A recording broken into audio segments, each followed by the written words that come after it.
Agromich, Agrobim, Aguacates Chaena, Apeam, Blue Gas, B&A Freixa Boqueiros, Botanas Frien de México, Calabo, Capazu, Cartomich, Clínica Ciol, Estocolmo 16, Frutival, Global Fruit, GNU Gas Natural, Universidad ISEP, KFC, Los 40 Principales, Marves, Mergen, Soluciones Jurídicas, Mission, Moribito de México, NutriStar, Pizza Hut, Préstamos Confía, Unicla, La Claqueta.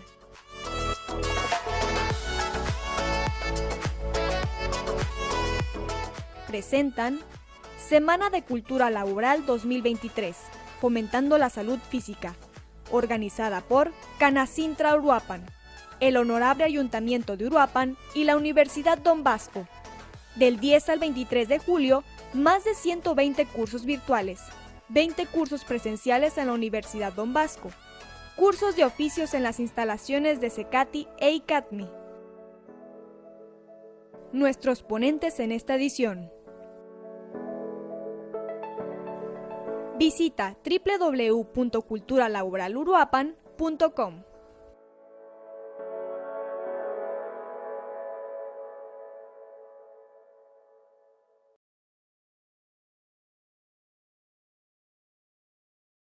Gobierno Municipal, Universidad Don Bosco y Canacintra Uruapan presentan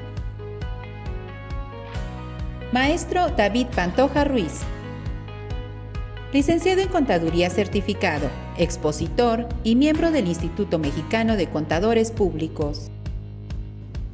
Licenciado en Derecho por la Universidad del Valle de Atemajac. Maestro en Planeación Fiscal por la Universidad Michoacana de San Nicolás de Hidalgo. Perito tercero ante el Tribunal Federal de Justicia Administrativa. Consejero certificado en Gobierno Corporativo por el Instituto Mexicano de Mejores Prácticas Corporativas. Presidente del Colegio de Contadores Públicos del Cupatitcio.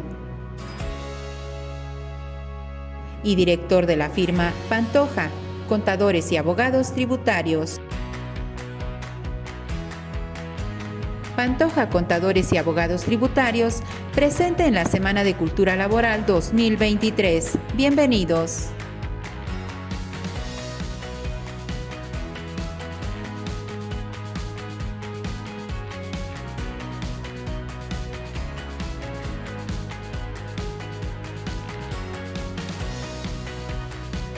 Un gusto saludarlos, buen día, ¿cómo están? El día de hoy vamos a platicar respecto de la temática de lo estrictamente indispensable de las deducciones fiscales, las deducciones autorizadas. Coménteme, ¿sí se alcanza a visualizar la pantalla de manera correcta?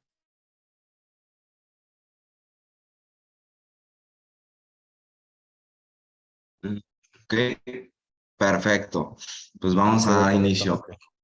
Gracias, gracias. Vamos a hablar, yo creo sé que la parte de las deducciones fiscales pues es muy vasta, tiene muchas aristas y se ha venido complicando a lo largo de los años, junto con los criterios de la autoridad, junto con los mecanismos de fiscalización que la autoridad ha desarrollado y ha implementado en su actuar como organismo fiscalizador. Pues se ha vuelto muy complicado. La parte de las deducciones se ha vuelto un poquito delicado y un estudio muy importante para las empresas, porque básicamente es lo que disminuimos de nuestra base impositiva y que tiene como resultado la utilidad o el resultado fiscal por efectos del pago del impuesto, dependiendo si somos una persona física o si somos una persona moral. Yo no sé, digo, a lo mejor a ustedes les ha tocado en sus empresas, en los despachos, de repente llegan unos gastos que nosotros nos sorprendemos, ¿cómo lo justifico? O sea, esa es la temática que nos tenemos, o sea, ¿cómo justifico esta deducción? qué documentos son idóneos para justificar esa parte, porque cuando nos sentamos a un proceso de fiscalización, pues la verdad es que es difícil con la autoridad, digo, sobre todo con el visitador, mediar ese tipo de situaciones. Para ellos, pues es sencillo. De hecho, no sé si han visto bueno, han tenido conocimiento de eh, los últimos criterios de fiscalización. Todos se basan en presunciones que la autoridad hace y que nosotros como contribuyentes tenemos que desvirtuar. Entonces son significativas las cuestiones que tenemos que tomar en cuenta. Entonces, vamos a ver una pequeñita agenda. La verdad que es muy cortito el plazo y me quiero centrar en ciertos criterios de la autoridad y ver perdón, criterios de los tribunales y ver cómo es que podemos nosotros estructurar de manera adecuada nuestras deducciones para efectos de poder soportar documentalmente esas deducciones y que nosotros el día de mañana tengamos no tengamos una situación al momento en que la autoridad haga esa fiscalización y que puede ser en ambos sentidos, o sea, puede ser una cuestión no tan profunda como lo es a lo mejor una, un, este, una solicitud de devolución de, por ejemplo, de impuestos, donde nosotros tenemos que hacerle ver a la autoridad básicamente nuestras deducciones, o ya si es una orden de visita, una visita domiciliaria, una revisión de gabinete, una revisión electrónica, o tan solo la expedición de comprobantes fiscales también reviste una importancia al momento de nosotros poder soportar las deducciones fiscales. Bueno. Si no tienen inconveniente, la intención de esto es hablar de lo que es una deducción, lo estrictamente de las deducciones autorizadas, analizar someramente la parte de cuáles son las deducciones autorizadas que contempla el artículo 25 de la ley del impuesto sobre la renta. Me voy a centrar específicamente en personas morales, porque a diferencia de las personas morales o las físicas, pues su régimen de tributación es un flujo efectivo y también, igual lo comentamos, las deducciones que contempla el 101 y en su defecto el artículo 207, si no mal recuerdo, de la ley del impuesto a la renta en el estímulo fiscal para las personas morales recicos. En cualquier momento, si deciden hacer alguna pregunta, con todo gusto, puede levantar la manita y con todo gusto la vamos analizando. Yo creo que son muchas situaciones en particular, pero es importante tomar conciencia de lo que es la deducción autorizada. No es cualquier cosa, la deducción autorizada pues es un elemento fundamental dentro de la determinación del impuesto sobre la renta. Es uno de los segundos elementos indispensables para el cálculo del impuesto sobre la renta. Entonces, si no tiene un inconveniente, vamos a hablar de lo que es la deducción. La deducción la tenemos que conceptualizar, o la palabra deducir, la tenemos que conceptualizar como implica rebajar, restar o descontar de una partida una cantidad. Las deducciones autorizadas son erogaciones por concepto de gastos, inversiones y costos. Esa es una clasificación que nosotros debemos de tener muy presente y que las mismas normas de información financiera lo recogen. O sea, son gastos, inversiones y costos. Y que la ley dispone para disminuir de los ingresos acumulables y para determinar una utilidad fiscal del ejercicio, y son de naturaleza optativa. Si nosotros vemos el análisis del 25, la primera palabra, los contribuyentes podrán, y al hablar de podrán, pues es una cuestión de opción. Entonces nosotros podemos tener la opción de deducir ciertos gastos, ciertos costos, ciertas inversiones dentro de de nuestra actividad y que es una parte importante de nuestra actividad. El que nosotros estemos dados de alta de manera correcta y congruente con lo que nosotros realizamos es una de las principales cuestiones que debemos de entender al momento de nosotros poder perfilar las deducciones. Entonces, hay que hablar de algunos puntos importantes, o sea, lo que les menciono, o sea, ¿cuál es la finalidad de la empresa? O sea, ¿qué fin persigue la empresa dentro de su objeto social. Y yo creo que, no sé si recuerdan, el año antepasado, nos vimos inmersos aquí en el sector, en la ciudad de Uruapan, en el sector agrícola, pues de un criterio, primero de una adopción de una clasificación del servicio como especializado, es decir, nosotros tuvimos que integrarnos a un padrón especial donde tendríamos que demostrar que nuestro servicio de cierta manera era especializado, el REPS como tal, y con ello cumplir ciertas obligaciones para efecto de que no se pudiera entender que nosotros al momento de realizar un servicio al sector agrícola, como lo es, por ejemplo, el corte de aguacate, nos podemos considerar como un outsourcing. Entonces, nosotros tuvimos que hacer varias adecuaciones a nuestro objeto social. ¿Con qué finalidad? Con perfilar adecuadamente cuál es la actividad que realiza en primera instancia, por ejemplo, los empaques y en segunda instancia estas empresas de servicio de corte. Entonces, la finalidad de la empresa es muy importante. Lo tenemos que dejar lo suficientemente claro.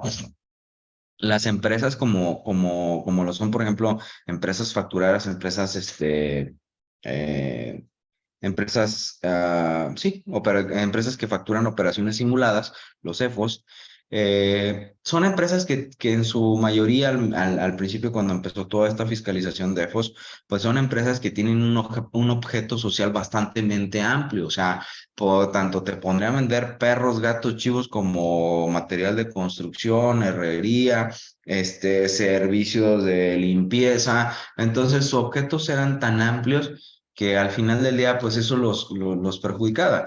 Y podemos decir que en años anteriores sí era opción, o si tú ibas con los notarios, te decían, tú no te preocupes, o sea, yo te voy a hacer un objeto social lo suficientemente amplio para que el día de mañana, si tú quieres hacer una actividad totalmente diferente, pues no tengas que estar modificando tu acta constitutiva. Entonces, ese tipo de situaciones, pues conlleva que la propia esta autoridad al momento de revisar los objetos sociales diga, pues, oye, pues defínete, ¿a qué te dedicas? Porque es muy amplia tu abanico de oportunidades, pero no defines cuál es esa parte a la que tú tienes esa intención de dedicarte. Entonces, eso es importante voltear a ver el objeto social. En el caso de las personas físicas, tenemos que ver lo que está generando el ingreso, o sea, de dónde proviene el ingreso y en función de eso lo vas a hacer deducible, que es una de las partes importantes que analizamos en el 103, si no mal recuerdo. Entonces, también es importante voltear a ver a la autoridad, o sea, para la autoridad, ¿qué es deducible? Tenemos que voltear a ver nuestro catálogo de deducciones en el caso de las personas morales en el 25, en el caso de las personas físicas es el 103, si no mal recuerdo. Ahorita lo aclaramos, aquí tengo mi Biblia para predicar en ese asunto. Entonces, sí, los 103 habla de las deducciones y en el caso que ahora tenemos una modificación que es hablar del régimen simplificado de personas morales, pues el 108 nos habla de 208 nos habla de las deducciones autorizadas. Entonces, eso es lo que tenemos que ver como catálogo, pero también que tenemos que voltear a ver lo que es no deducible. O sea, también hay conceptos que son no deducibles y que tenemos que voltear a ver porque la autoridad para ello no se justifica la deducción de ciertos gastos, costos o inversiones. Entonces, esa parte también debemos de considerar. Eh, También porque hay deducciones condicionadas, hay límites de deducciones, hay deducciones que no se pueden aplicar en un mismo ejercicio, hay deducciones especiales como lo son, en el caso de las personas físicas, deducciones personales, hay estímulos fiscales que permiten una deducción en ciertos casos, el apoyo cinematográfico, el estímulo a las empresas desarrolladoras de inmuebles, por ejemplo, hay capítulos especiales como lo son el de regímenes de las personas morales de las actividades agrícolas o el de sociedades o cooperativas que optan por diferir sus ingresos. O sea, hay un abanico muy grande de regímenes fiscales y por el otro lado también en función de ese régimen fiscal, tenemos que voltear a ver las deducciones que en primera instancia la ley contempla, que para la autoridad también, el catálogo de lo que no es deducible para la autoridad, porque a eso nos tenemos que ceñir, básicamente. Entonces, ¿qué tan compleja se vuelve la deducción para efectos fiscales? Actualmente se vuelve muy compleja la deducción para efectos fiscales. No era como en los años de bonanza, ya en el 2008, 2009, digo, los que estamos jóvenes, los que acabamos de empezar la carrera, pues, ni siquiera nos acordamos de ese tipo de cosas. A mí me cuentan que en ese tiempo, no, hombre, la deducción era una chulada, porque tenías tu póliza, tenías tu comprobante, tenías tu transferencia, párale de contar, y en ocasiones ni necesitabas comprobante, que era una chulada. Pero bueno, esa es la temática. O sea, ¿qué tan compleja se vuelve la deducción? Lo vamos a analizar. Y sí me gustaría que de repente, si tuvieran algún comentario, por favor, lo externaran, porque nos ayuda a clarificar esa parte. Vamos a llegar a un concepto que si bien no es algo que se establezca en las disposiciones fiscales, sí debemos de empezar a adoptarlo, que es un estándar probatorio en esas deducciones. O sea, ¿qué documentos yo considero base para soportar una deducción? Digo, aquí la verdad es que la imaginación es muy, muy, muy vasta, las circunstancias son muy amplias, pero la parte importante es tener un estándar, o sea, tener una cuestión lineal en cuanto a las deducciones, o sea, que cada deducción en lo particular reúna por lo menos estos requisitos. Entonces, esa es la parte importante que debemos de reflexionar. Y también las deducciones nos ayudan a determinar una adecuada utilidad o pérdida fiscal, y también, si tenemos pérdidas fiscales, soportarlas de manera adecuada, que eso de repente sí se vuelve un poquito complejo. Por ahí nos dice la licenciada Adriana, sí, se vuelve complicada por la materialidad. Justamente la materialidad es uno de los elementos que, si bien no está definido en una ley, no hay, ustedes buscan la ley del impuesto a la renta, no existe. Ustedes buscan la resolución miscelánea fiscal, no existe ese concepto de materialidad en ninguna parte. Sin embargo, los criterios de la autoridad nos han dado este concepto, materialidad.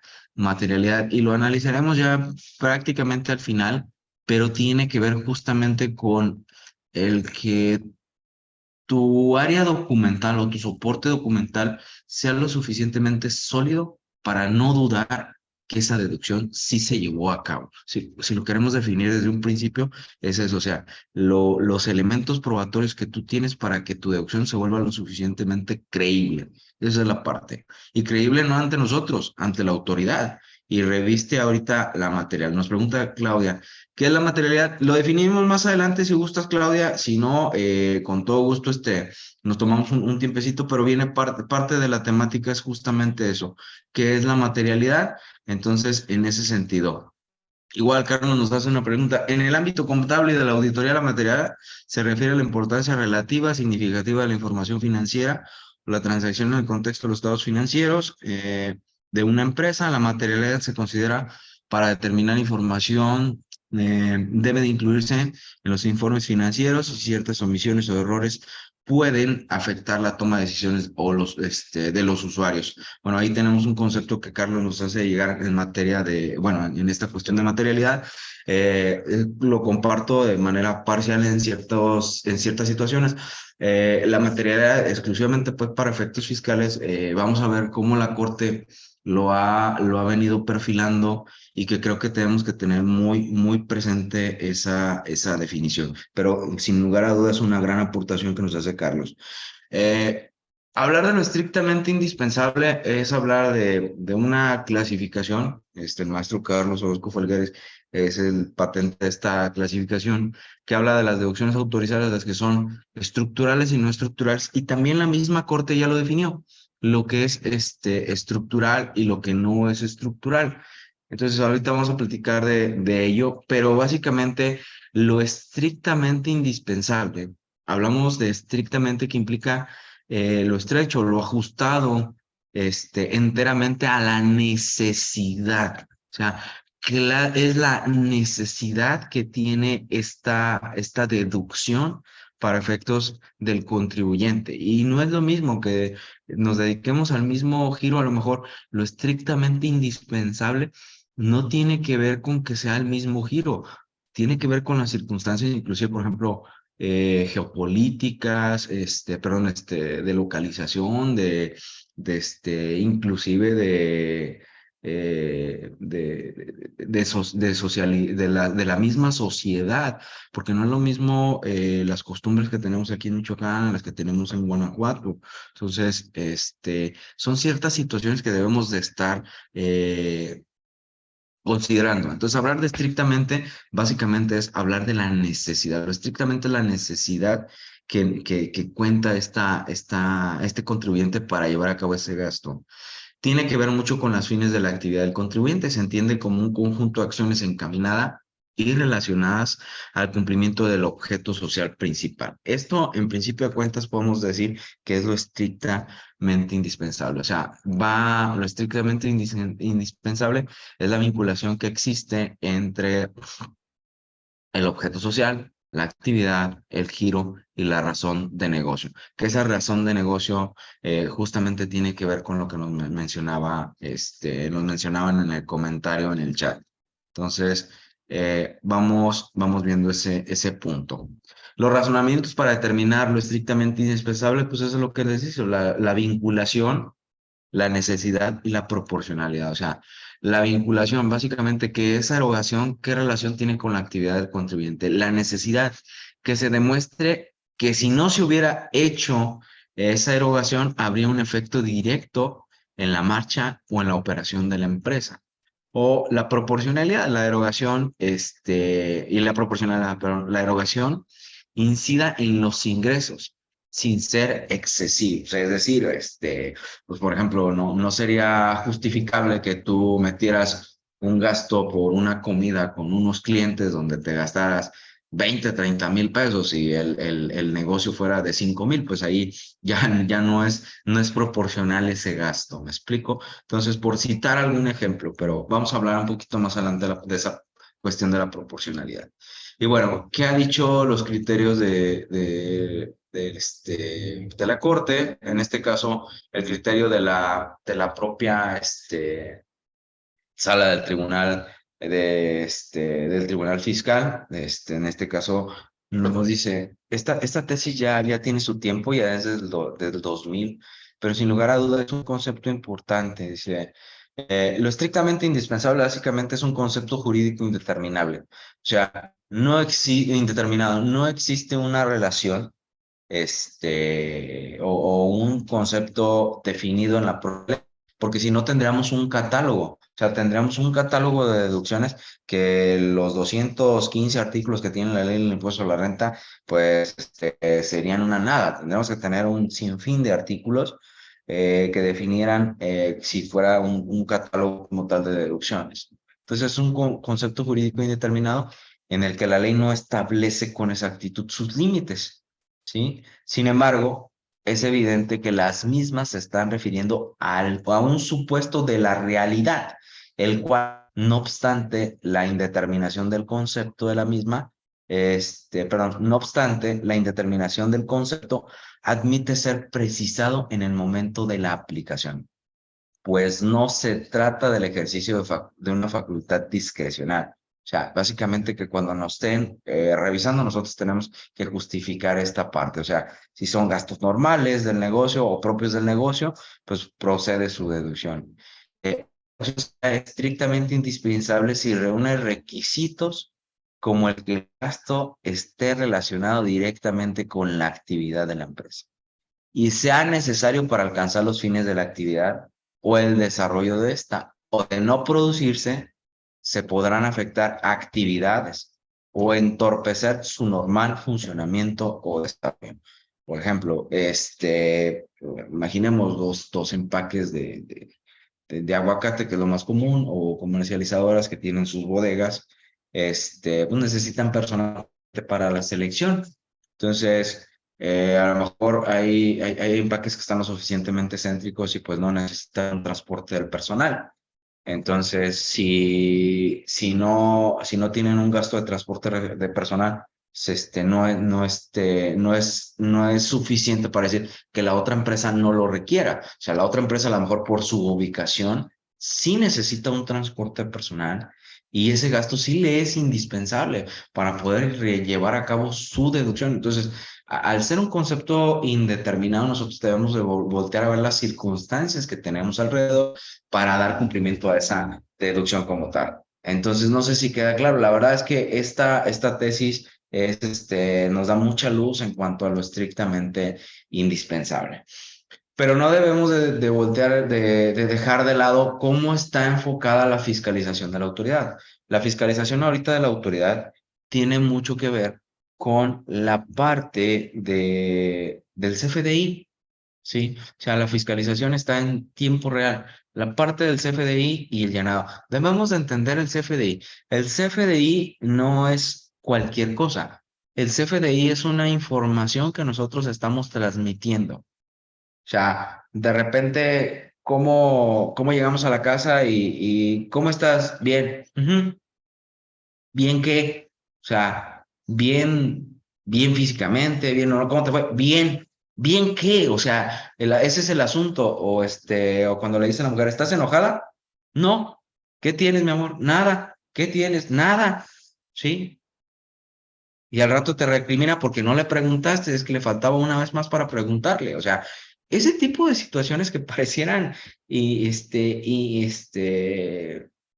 no tener relación es parte de lo que nosotros estamos comunicando. O sea, ¿cómo nos estamos comunicando con la autoridad? O sea, esa es la pregunta. O sea, ¿cómo están comunicándose con la autoridad?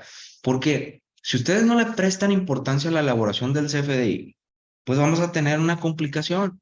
Porque lo que tú le estás transmitiendo, por ejemplo, a tu proveedor es diferente a lo que le llega al SAT. O sea, tan solo el hecho de que tú te hayas equivocado en lugar de ponerle pago PPD, pago en parcialidades o diferido, le pusiste PUE, o sea, pago en una sola exhibición, para efectos de presionar a tu cliente y a lo mejor es que le mandé el PUE y va a decir que lo tiene que pagar y pues le hago un poquito de presión. Tú estás mandando un mensaje erróneo a la autoridad.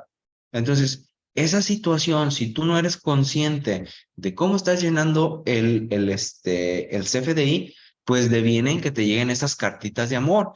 Esas cartas invitación o eh, vaya, esas llamadas a misa que son los correos, donde te detectan diferencias en cuanto a la emisión del CFDI, tiene que ver justamente como en el sentido de cómo estás transmitiendo el mensaje del CFDI tuyo a la autoridad.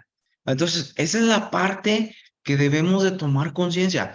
¿Qué le estoy transmitiendo a la autoridad? O sea, si yo no sé hacer correctamente un CFDI de anticipos, si yo no sé hacer correctamente un CFDI de complemento de pago, o un CFDI de carta aporte, que por ejemplo, que ahorita, bendito Dios, tenemos otra prórroga de hasta el 31 de diciembre para que se emita de manera correcta.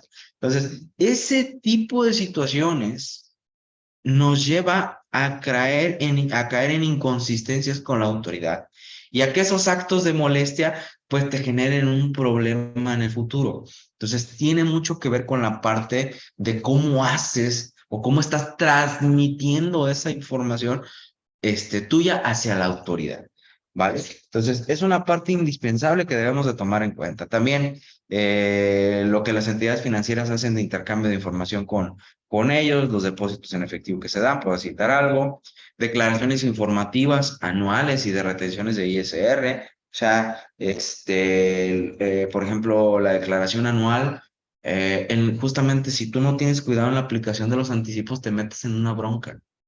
Sí, porque el balance tiene un renglón de anticipos y a lo mejor ese anticipo pues no lo has devengado, a lo mejor ya lo devengaste, pero no lo quitaste de la cuestión contable y ahí te aparece el anticipo de clientes. Entonces cuando emites el CFDI para cancelar el anticipo, no te acuerdas que tienes que relacionarlo y quitarlo de ahí y en la declaración anual también.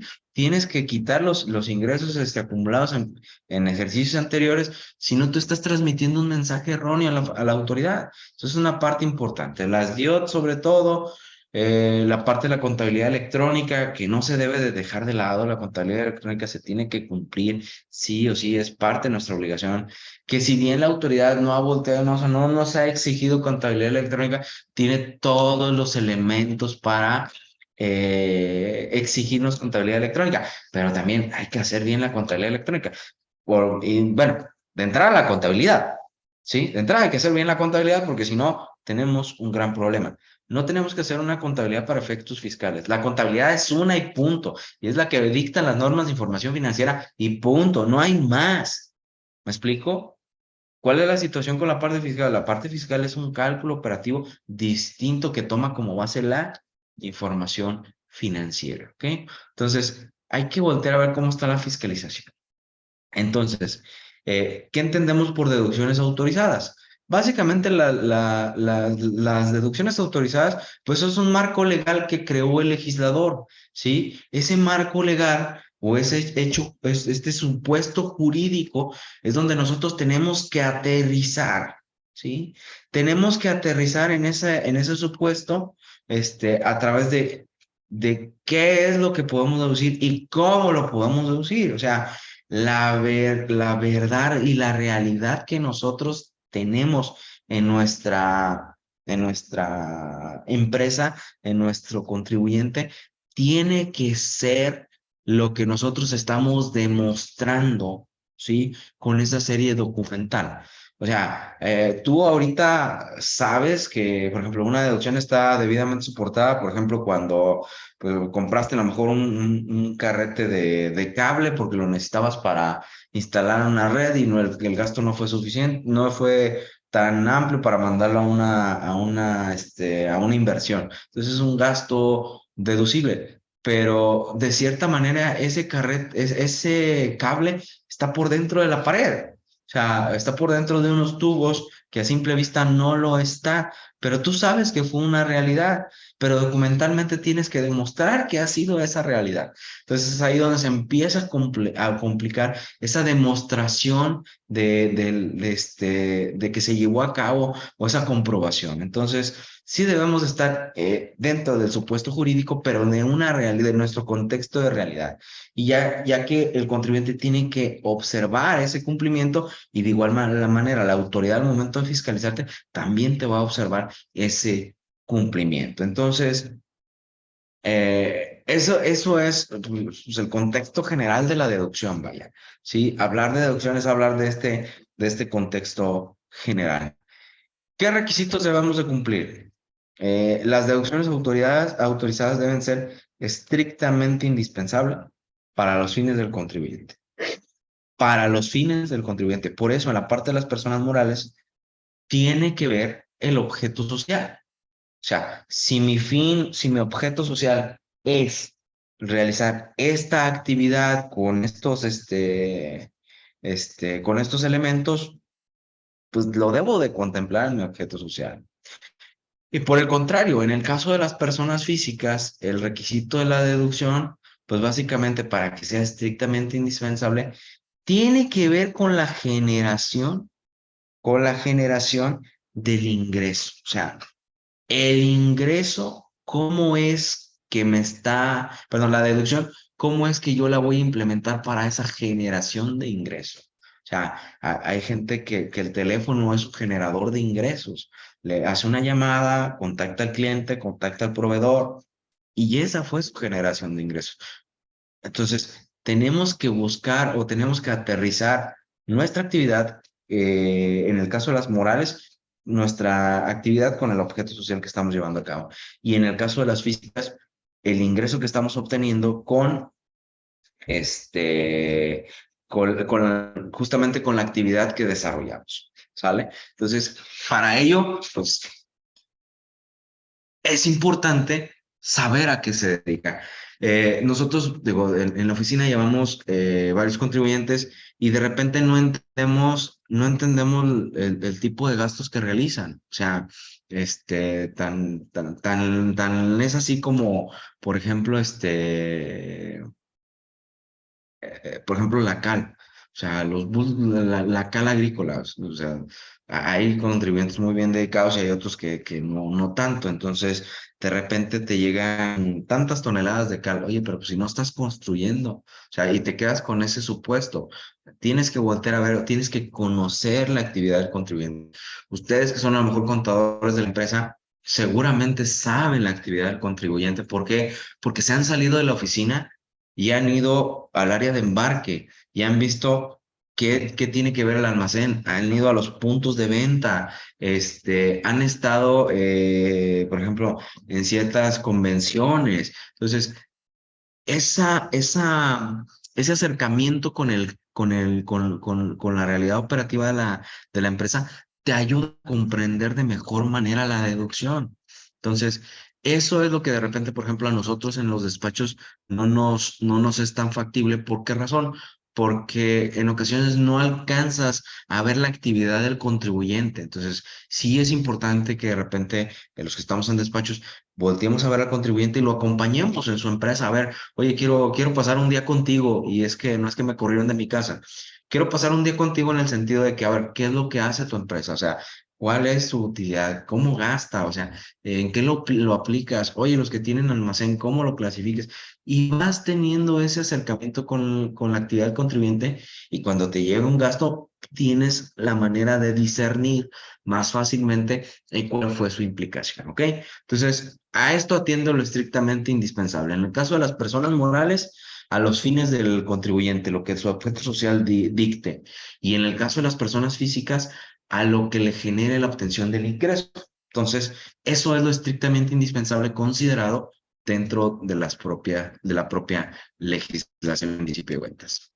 Y también esta tesis, que es una tesis aislada, igual, ya es bien viejita, del 2007, pero hablar de lo estrictamente indispensable es hablar atendiendo los fines de cada empresa y al gasto específico de que se trate. Es dable afirmar que el carácter de indispensabilidad se encuentra estrechamente vinculado con la consecución del objeto social de la empresa. Es decir, debe de tratarse de un gasto necesario para que cumplimente en forma cabal sus actividades para la moral y que le reporte un beneficio, de tal manera que de no realizarlo, ello podría tener como consecuencia la suspensión de las actividades de la empresa o las disminuciones de esta. Entonces, eso nos refuerza el sentido eh, ¿cómo se llama? De la deducción, de lo estrictamente indispensable. Y aquí venimos a una clasificación. La misma Corte ha dicho que hay deducciones estructurales, no estructurales, hay deducciones posteriores y hay deducciones parciales. Básicamente, las deducciones estructurales tienen que ver con lo que necesitas en primera instancia para la realización de tu actividad, que de no llevarse a cabo, no pudieras tener, o no pudieras realizar la actividad del negocio. Por ejemplo, en la parte del calzado, o sea, si tú te dedicas a hacer calzado de piel, pues lo estrictamente, las deducciones estructurales tienen o atienden específicamente, por ejemplo, al cuero, agujetas, hilo, suelas, o sea, a esa parte es una deducción estructural que de no llevarse a cabo, pues no obtendrías la consecución del objeto social. Las no estructurales, esas no implican que de no llevarse a cabo no pueda realizar la actividad como tal. En este caso, podríamos ser, por ejemplo, los donativos. Los donativos es una deducción no estructural como tal, o sea, que el hecho de que tú lo lleves a cabo, pues no atiende al cumplimiento del objeto social. O sea, un donativo es porque lo quisiste dar para un cumplimiento. Las deducciones parciales pues tienen que ver muchas veces con las limitaciones de eso o las posteriores básicamente son las que realizas en un ejercicio y con el transcurso del tiempo las vas devengando con posterioridad, como por ejemplo lo puede ser las inversiones, la deducción de inversiones, perdón, ese es un concepto de una deducción posterior, que lo vas deduciendo conforme va transcurriendo el tiempo. Y de las parciales, por ejemplo, el límite de la deducción a los vehículos, pues también ahí tendría que ver esa parte. Eso es lo que debemos de entender como deducciones estructurales. Creo que hay una pregunta. En una ocasión, la autoridad pretendió rechazar un gasto por toallas sanitarias de una persona moral. Sin embargo, se le acreditó que una máquina seleccionadora ocupaba en alguna parte de este artículo evitar fugas de aceite y que pueda afectar su funcionamiento. Al final, la autoridad aceptó esa deducibilidad. Por ejemplo, es una situación muy particular, muy peculiar, entonces, que sí tiene que ver justamente con eso. O sea, hay que justificar el porqué. Entonces, eso es la parte importante de las deducciones, ¿sí? Esa parte es lo que debemos de considerar. Entonces, igual, la Corte también ya definió lo que son deducciones estructurales y propiamente lo que les mencionaba. Esta tesis es de 2011, perdón, perdón, es de 2011, es de la primera, de la primera sala de la Suprema Corte de Justicia de la Nación. Habla que las deducciones estructurales y no estructurales, las razones pueden justificarse su incorporación en el diseño normativo del cálculo del impuesto a la renta, es decir, las estructurales son identificadas como figuras sustractivas o minorativas que tienen como funciones, entre otras, subjetivizar adecuándolo a las circunstancias personales del contribuyente, frenar o corregir los excesos de progresividad, coadyuvar a discriminación cualitativa de rentas o bien rectificar situaciones peculiares diversas de las transferencias de recursos que son un signo de capacidad contributiva.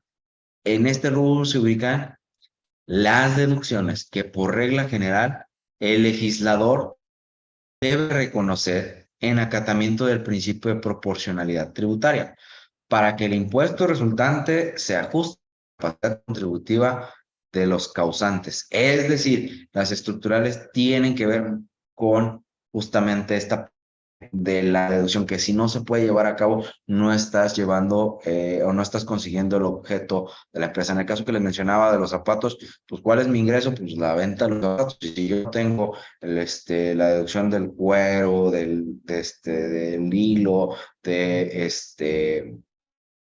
la piel, por ejemplo, pues son deducciones que van directamente relacionadas con el costo. En el caso, por ejemplo, de la comercialización del aguacate, pues si yo no tengo el aguacate, pues no voy a cumplir mi objetivo al final del día. Esa deducción en el aguacate infiere directamente en la proporcionalidad del tributo, es decir, va a disminuir esa parte del tributo. O sea, es un elemento indispensable para que lleguemos a pagar el impuesto de manera adecuada. A eso se refiere las deducciones estructurales. Las no estructurales o de beneficios son las cuales son figuras sustractivas que también auxilian a la configuración de la base imponible del impuesto sobre la renta, pero que a diferencia de las estructurales tienen como objetivo generar posiciones preferenciales o bien pretender obtener alguna finalidad específica, ya sea de la propia política fiscal del Estado o de carácter extrafiscal,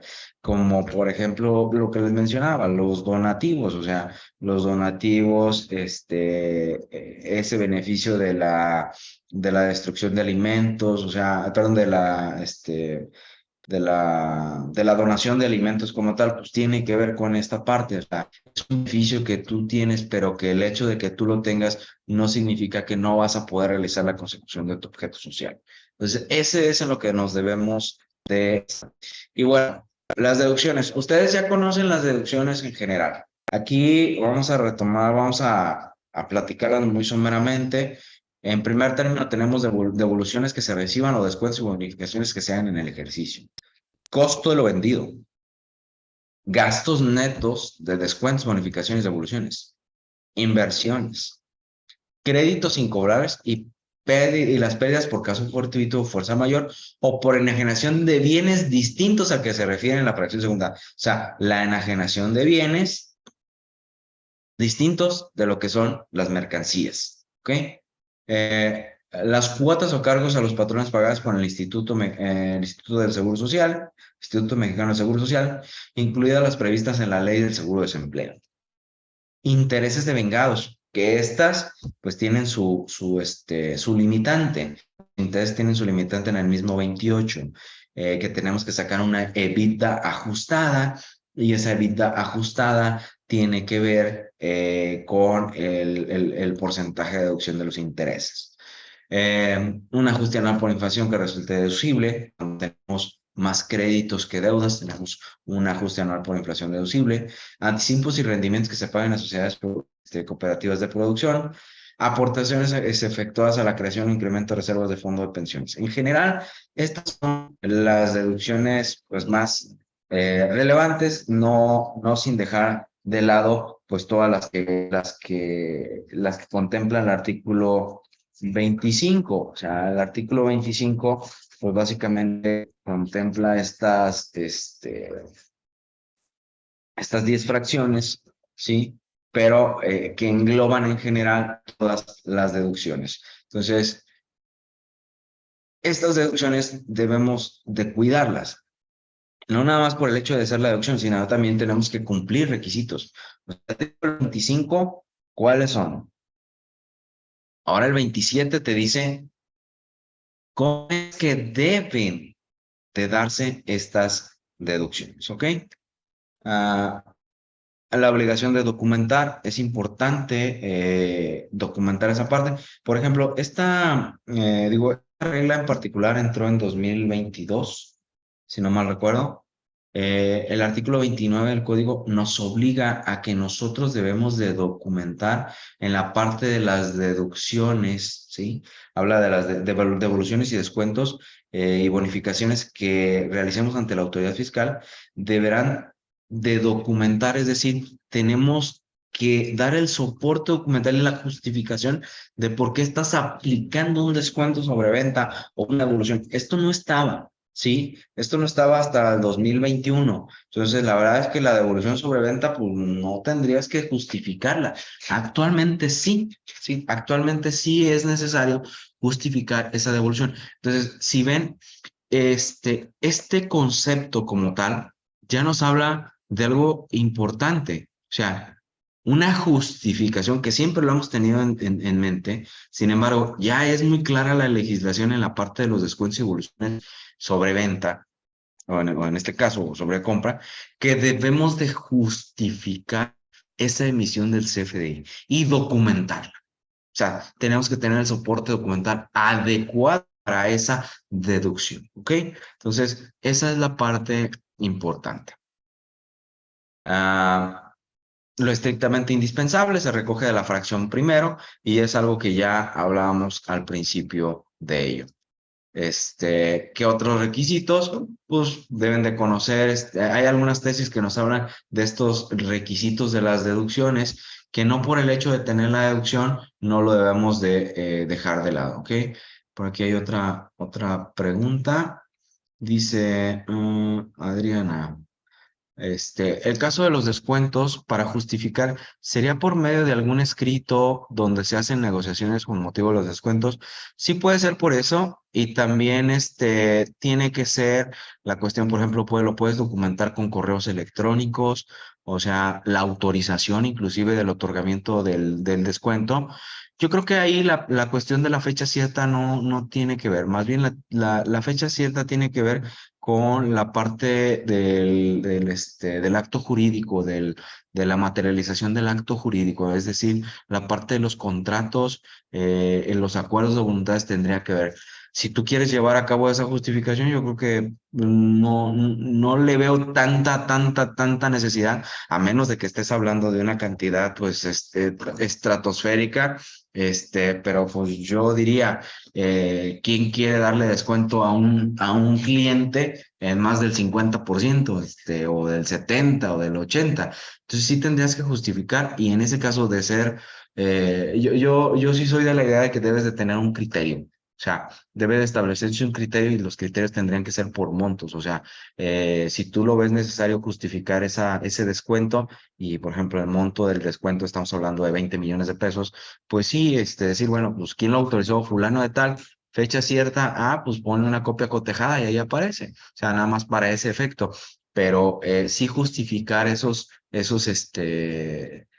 esos porqués, o sea, de tal a tal, de tanta cantidad a tanta cantidad es suficiente esto, arriba de cierta cantidad ya tiene que venir una autorización y arriba de tal tiene que venir una autorización del jefe del supervisor de ventas o del gerente de ventas y de la administración general. Y ya ese criterio te robustece en la aplicación de ese descuento. La fecha cierta, ahorita vamos a ver la tesis o el extracto de la tesis, la verdad es que... la cuestión documental, hay documentos que por su naturaleza hacen prueba plena. Entonces, tendremos que justificar si es necesario la fecha cierta en ese tenor. Si el documento hace prueba plena, pues no tendríamos por qué justificar o tener una fecha cierta. Por ejemplo, si te da un documento, por ejemplo, los contratos perdón, las licencias, por ejemplo, para para el manejo de residuos, o yo creo que si la empresa que te está prestando el servicio de manejo de residuos te pasa su licencia, una autorización de una autoridad, perdón, una certificación de una autoridad, yo creo que esa por su naturaleza hace prueba plena, porque es la propia autoridad la que le está otorgando ese permiso, y pues es deseable que esa justificación, o en este caso ese elemento, no te lo tenga por qué el visitador desechar por el hecho de que la empresa no aparece en el mapa, por así decirlo. Pero pues, si a ti te dieron una copia de una autorización donde la persona que te está cobrando el servicio tiene esa autorización, yo creo que es prueba plena de que está justificada el carácter de esa prestación, por decirte algo. Pero bueno, ahorita vemos la parte de la fecha cierta, ¿vale? ¿Alguien puede proporcionar, perdón, ok, alguien que le proporcione la liga de registro Giovanni, ¿sale? Entonces, justamente esta cuestión de las tesis nos dan un poquito de claridad en ese aplicar de la autoridad. Por ejemplo, esta tesis como tal, el Código Fiscal de la Federación, el gasto estrictamente indispensable, la autoridad fiscal puede apoyarse en diversos ordenamientos legales a fin de determinar qué se entiende por. Y básicamente, en su momento, el artículo 31, fracción primera, estableció como requisito de las deducciones que sean estrictamente indispensables para los fines del contribuyente, por lo que no todas las erogaciones que realice un contribuyente pueden generalizarse y entenderse como estrictamente indispensable, pues el carácter de cada erogación atiende a la naturaleza de la actividad ejercida por cada causante del impuesto. Entonces, la naturaleza de la actividad es muy importante, ¿ok? Aquí otra tesis, esta también ya es viejita. El gasto estrictamente indispensable para su determinación debe entenderse la naturaleza de la operación que dieron origen y no la denominación de la cuenta específica de la contabilidad en la que el contribuyente los haya registrado. Es decir, por ejemplo, luego mandamos gastos varios. O sea, sí gastos varios, pero pues ¿por qué en gastos varios? Esa parte es la que tenemos que voltear a ver. O sea, gastos varios no es que esté mal, el asunto es de que debes de entender la naturaleza que de origen, y el hecho de que esté registrado gastos varios no es suficiente para que la autoridad te lo deseche. Tenemos que ver esa parte de la sustancia de esa deducción, ¿ok? No sé si hasta aquí haya alguna duda. Hablar de los requisitos del 27, pues realmente ahí están, o sea, no es hablar de algo distinto, o sea, esta parte es importante. Igual, algunos comentarios del 27, para determinar si una deducción es indispensable, se atenderá a la naturaleza de la operación. El hecho de que los gastos registrados pierdan la característica, o sea, por el hecho de que tengas un mal registro, no pierden la característica de estrictamente indispensables. O sea, al final, todo va englobado en un renglón para la autoridad, deducciones autorizadas. O sea, la parte de la clasificación, si lo vemos para efectos fiscales, pues es otro tema, ¿vale? ¿Qué otra? Si bien existe una guía contabilizadora, debe de existir una guía contabilizadora cuyo objeto es la unificación del criterio en cuanto a la forma en que se debe registrar cabalmente la información generada. En realidad, las compañías pueden crear tantas cuentas como les sea suficiente para integrar una información. A lo mejor ellos necesitan una cierta información y la estructura del catálogo de cuentas atiende esa información y no por el simple hecho de tener un catálogo de cuentas general, pues sea suficiente. ¿Me explico? Entonces, eso es lo que va a atender a la naturaleza del catálogo de cuentas o de la guía contabilizadora. Darnos un criterio, un estándar de contabilización. Esa es la parte importante, ¿ok? ¿Qué más? ¿Qué más? Ok. Ah, ¿qué más? Ok. mm, Aquí voy. Sustancia económica.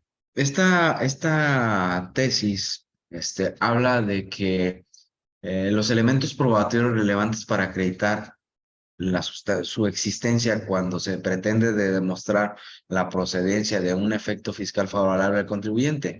O sea, para que un efecto, eh, para que podamos justificar la sustancia económica de esa deducción, esta tesis nos dice que para efectos jurídicos y económicos, el soporte documental de las operaciones, desde luego, no puede ser ficticio y los documentos deben poder explicar y justificar la búsqueda de una ganancia. O sea, en resumidas cuentas, la sustancia económica de un acto debe estar enfocado a esto, que la parte del acto jurídico demuestre que tú estás con ello buscando una ganancia, tener un ingreso, ¿sí? Las conductas de quien adquiere el bien o servicio, pues básicamente debemos de voltear a ver la diligencia en la contratación, la supervisión sobre el efectivo cumplimiento de los compromisos pactados y la exigencia de los resultados. Podemos apoyarnos en algunas fuentes, como es la relativa a la transacción, las opiniones de expertos o aspectos de presunciones o genéricos. O sea, al momento que nosotros estamos justificando por ejemplo, un gasto, por ejemplo, en la parte de la sustancia, a mí me ha tocado actuar como perito en ciertos juicios contenciosos administrativos y lo que le decimos a la autoridad es, a ver, te estoy justificando desde un enfoque contable y desde un enfoque fiscal, como opinión, como experto en la materia, el por qué sí es necesaria esta deducción. O sea, por qué sí es necesaria y por qué sí cumple los requisitos y por qué sí es suficiente. Por ejemplo, nos tocó desvirtuar en una pericial contable ingresos que la autoridad había tomado como otros ingresos exentos, como otros ingresos fuera de la actividad y que no eran aguacate, por el simple hecho de que hubo una inadecuada clasificación del registro contable. En lugar de que hayan metido el ingreso, lo metieron en otros ingresos. Entonces, la cuenta contable de otros ingresos para la autoridad graba un 16% de IVA. Y no, o sea, el soporte documental decía que eran tantos kilos, había un contrato, había la póliza contable, allá había un CFDI, había pesadas, había registros que documentaban que lo que se trataba era de una deducción sí relacionada con su actividad. Entonces, nosotros nos tocó justificar en una opinión la sustancia económica de esa operación sí era la naturaleza de la actividad del contribuyente y no tendría por qué estar grabada a tasa 16%. Entonces, para los efectos jurídicos, el soporte documental de la operación no debe ser ficticio y justamente esto, o sea, debe de poder explicar y justificar. Entonces, esa es la parte importante. Ahí viene el número de registro de la tesis por si quieren checar a detalle. Otra, en ese mismo sentido, la sustancia económica, su existencia como parámetro objetivo demostrativo de la materialidad de las transacciones de los contribuyentes. Y hablábamos de la materialidad hace ratito, y justamente esto, o sea, la materialidad se comprueba, conforme a esta tesis, como la demostrar la existencia de esa sustancia económica. Si nosotros podemos demostrar la existencia de esa sustancia económica, pues estaremos demostrando la materialidad de las transacciones del contribuyente. Entonces, eso es algo bien, bien importante. Las operaciones deben ser incentivadas por la realidad comercial del negocio y no a través de medios encaminados a disimular la carga fiscal. Una operación ficticia en donde las partes no intercambian bienes o servicios, sino únicamente comprobantes, documentos, asientos contables, incluso acreditamiento de la aparente realización de pago, no incorpora en la esfera jurídica de las partes esa justificación.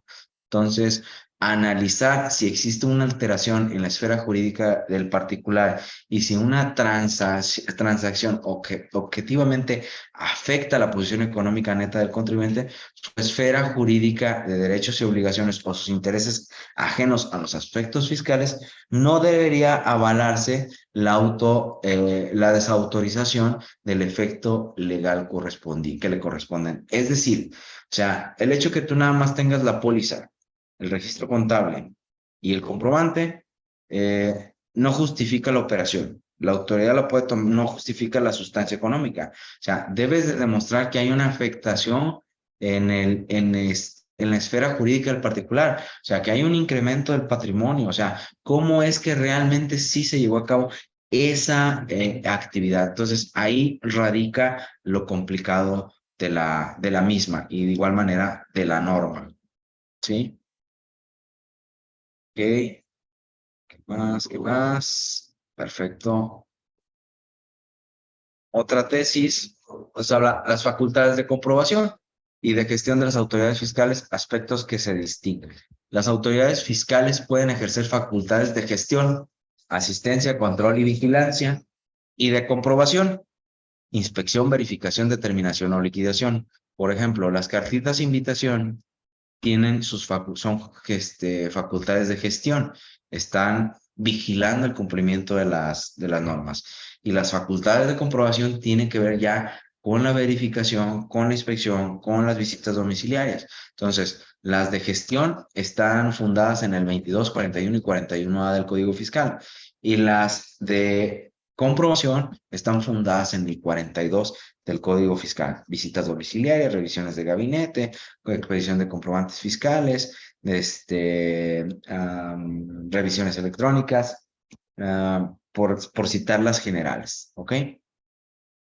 ¿Qué otra? Estas facultades de comprobación, cuando en su ejercicio las autoridades fiscales advierten que los documentos presentados por los contribuyentes aparan operaciones que no se realizaron, pueden determinar la inexistencia de esos actos jurídicos, exclusivamente para efectos fiscales. Ojo aquí, la autoridad está facultada para verificar que los contribuyentes cumplan con las disposiciones tributarias, sin que ello implique la anulación de los efectos generales de dichos actos, sino únicamente la negación de su valor en el ámbito tributario. Es decir, luego al principio cuando empezó toda esta parte de los CEFOS, la autoridad era muy, muy puntual al momento de determinar sus créditos fiscales, sus observaciones, su oficio de observaciones o su acta final de la visita domiciliaria, alega que el acto era un acto simulado, ¿sí? Que se decretaba la simulación del acto. Entonces, hubo muchas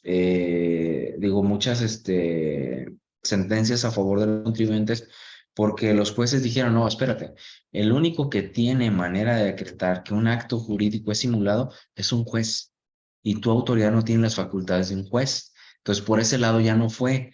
Pero, por ejemplo, a partir del año pasado, 2022, por ejemplo, ahí hay un artículo perdido que es el 42B. El 42B le da la facultad a la autoridad para decretar la simulación de los actos jurídicos exclusivamente para aspectos fiscales, pero siempre que se trate de operaciones con partes relacionadas. Entonces, ojo, ya tiene facultades para decir que el acto jurídico es simulado, solamente no dan operaciones de partes relacionadas. El día de mañana le quitan esa palabrita y chin, nos cargó el payaso a todos, ¿sale? Entonces hay que estar muy atento con eso. Comprobantes fiscales, la autoridad puede válidamente desconocer su efecto fiscal cuando las operaciones amparadas en ellos carezcan de materialidad. Y esto es lo que hemos venido platicando. O sea, la materialidad es una parte indispensable para que los comprobantes fiscales surtan sus efectos legales correspondientes. O sea, básicamente la autoridad puede desconocer el efecto fiscal de los comprobantes por el simple, o sea, nada más si por el simple hecho de que son, o sea, ¿cómo se los pongo de otra manera? O sea, el hecho de que tú tengas el puro comprobante no significa que ya le puedes dar el efecto fiscal y que ese es uno de los errores más comunes que nosotros tenemos. Solamente justificamos un comprobante, pero no tenemos la precaución de poder documentar esa expedición como tal, ¿ok?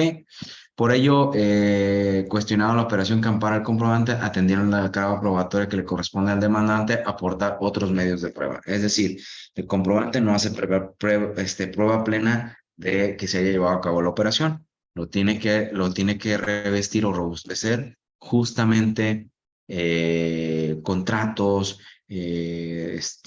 órdenes de entrada, pedidos, o sea, toda esa parte se tiene que robustecer a través de esto, ¿ok? Facultades de comprobación. Al ejercer las autoridades pueden comprobar la autenticidad de las actividades o los actos realizados por el contribuyente a fin de determinar la procedencia de sus pretensiones sin necesidad de llevar a cabo previamente el procedimiento relativo a la inexistencia de operaciones previsto en el 69B. En otras palabras, por ejemplo, si está llevando a cabo una facultad de comprobación la autoridad, por ejemplo, perdón, me regreso. Si tú solicitaste una devolución de impuesto al valor agregado y la autoridad como parte del requerimiento de obligaciones te pide que le envíes pólizas justificando la deducción. Si para la autoridad es suficiente llevar a cabo su procedimiento y para él esa operación es inexistente, la puede decretar, pero te tendría que abrir un procedimiento alterno, es decir, en el requerimiento no lo va a hacer, que es lo que generalmente pasa cuando tienes una solicitud de devolución ya de gran calado, en lugar de que te envíen un requerimiento, lo que te hacen es te abren facultades de comprobación, te abren una visita domiciliaria en términos del 23, perdón, del 22, que es de la devolución. Es una mini auditoría exclusivamente para efectos del IVA. Y si con motivo de comprobar que te tienen que devolver un impuesto, ellos detectan que una operación es simulada, te la pueden decretar como simulada, aunque no haya sido el objetivo de esa auditoría el decretar la operación inexistente, y es válido. Esta tesis lo está hablando, ¿ok? El procedimiento de operaciones inexistentes, la visita domiciliaria tramitada con posterioridad a esto, solo tiene como objetivo revisar los efectos de los comprobantes fiscales, cuya materialidad no fue demostrada. La materialidad de las operaciones no están demostradas si el contribuyente no tiene activos, personal, infraestructura o capacidad material, etc. O si no está localizado. 2. Las consecuencias son las siguientes. 1. Las operaciones contenidas en los comprobantes no producen ni produjeron efectos fiscales alguno. Los contribuyentes que hayan dado cualquier efecto fiscal a los comprobantes contarán con 30 días para demostrar ante la autoridad que efectivamente adquirieron los bienes o recibieron servicios o corregir su situación fiscal mediante las declaraciones complementarias. O 3, las operaciones amparadas con el comprobante deberán ser consideradas como actos o contratos simulados para efectos de los delitos previstos en el Código Fiscal de la Federación. Y 4, los contribuyentes que persisten en el uso de esos referidos comprobantes, pues tendrán un efecto pues, de no deducibilidad. ¿Ok? Otra tesis relacionada con esto, el acreditamiento de estas operaciones presuntamente inexistentes la autoridad puede decretar la inexistencia de las operaciones al ejercer facultades de comprobación, puesto que no prevé una restricción para que que tal declaración no se realice en el despliegue de las atribuciones de la fiscalizadoras previstas en el 42. Lo que les hablaba hace rato, pero también lo tenemos en las visitas domiciliarias. Es decir, si se apertura una visita domiciliaria y con motivo de la visita domiciliaria, la autoridad detecta que son operaciones simuladas o inexistentes, tiene la facultad de poderla decretar como inexistentes, ¿ok? Entonces, no sé si con esto hay alguna duda. La verdad es que es importante reforzar esta parte de operaciones inexistentes, pues porque es motivo de la parte de la deducción, o sea, lo estrictamente indispensable, o sea, esta parte de que sea existente la operación. Esta otra tesis habla de la razón de negocio y la autoridad puede considerar su ausencia como uno de los elementos que se lleva para determinar la falta de materialidad de una operación. El caso del cual la carga probatoria para demostrar la existencia o regularidad de la operación corre a cargo del contribuyente. O sea, la razón de negocio se entiende que por tal motivo se realizó un acto de que se trata de la razón de existir de cualquier compañía lucrativa. Esa es la razón de negocios. La ausencia de razón de negocios se puede ser aducida por la autoridad para determinar la inexistencia de operación, siempre y cuando sea el único elemento considerado para arribar a tal conclusión. Por lo que una vez que se sustenten las razones por las que no se reconocen los efectos fiscales de la operación, corre el cargo al contribuyente a demostrar la existencia, ¿sí? Y la regularidad de la operación. Entonces, la carga probatoria cuando tenemos una inexistencia de la operación recae en el contribuyente. Ojo aquí, hay un artículo del Código Fiscal que es el 5A, que habla de la recaracterización de las operaciones. Y es justamente esto, justificar la razón de negocios. Y este artículo habla de que la razón de negocios básicamente es cuando el beneficio económico es mayor al beneficio fiscal. Esa es la razón de negocios, ¿sí? Entonces, a ese concepto lo podemos materializar. Entonces, ¿qué es el beneficio económico? O sea, que primogénitamente lo que tú estás llevando a cabo con esa operación tiene el fin preponderante de la obtención de un ingreso, la generación de una utilidad o la consecución del objeto. Ese es el beneficio económico que tú estás obteniendo al celebrar a cabo ese contrato o esa operación. Entonces, ojo con esa parte de la razón de negocios. ¿Pueden decretar inexistencia? Sí. Y corresponde a ti aclarar. ¿Ok? Causación de las contribuciones, la carga de la prueba de que un acto de hecho o negocio jurídico es artificioso recae en quien afirma, hace la afirmación correspondiente. Las operaciones no prohibidas legalmente que lleven a cabo los contribuyentes, entre ellas las inversiones en acciones, cuentan con presunción de licitud si en ello coincide el que no se presentan como ajenas a la práctica comercial ordinaria.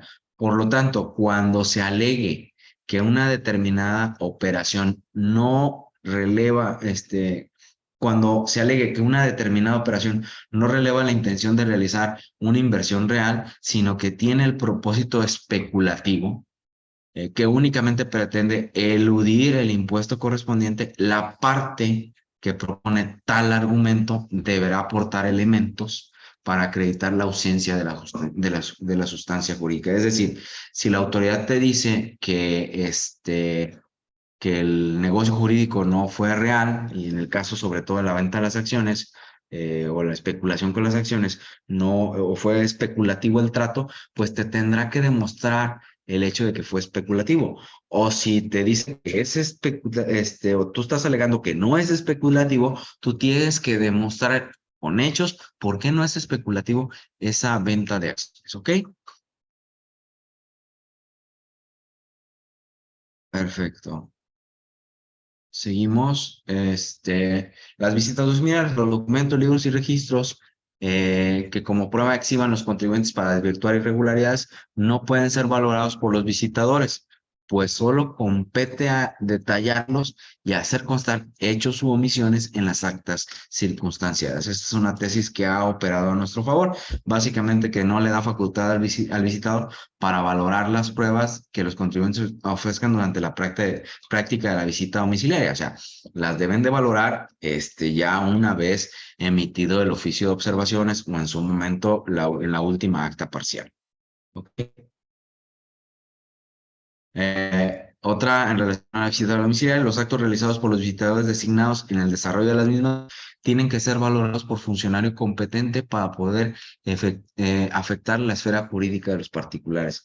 O sea, básicamente que se levantara un acta donde hace constar de forma circunstanciada hechos y omisiones que hubieran conocido y que los visitadores podrán levantar actas parciales o complementarias en las que hagan constar hechos. No resultaría procedente considerar que los visitadores puedan valorar dichos documentos y libros que se exhiban por el particular en una visita domiciliaria, pues el proceder está sujeto a la evaluación final que les mencionaba. En la última acta parcial es donde deben de hacer esa valoración. ¿Okay? Documentos privados, esto es lo que mencionaba hace rato la contadora Adriana respecto de la fecha. A partir de 2019 nace esta tesis que nos ha puesto en jaque a muchos.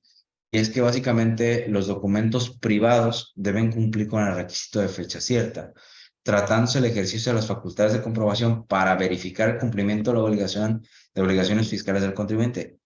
Fecha cierta es un requisito exigible respecto de los documentos privados que se presentan a la autoridad fiscal como consecuencia del ejercicio de facultades de comprobación, que los contribuyentes tienen el deber de conservar para demostrar la adquisición de un bien o la realización de un contrato u operación que incida en sus actividades fiscales. Lo anterior, en el entendido que esos documentos adquieren fecha cierta cuando se inscriben en el registro público de la propiedad, a partir de la fecha en que se presentan ante fedatario público o a partir de la muerte de cualquiera de los firmantes.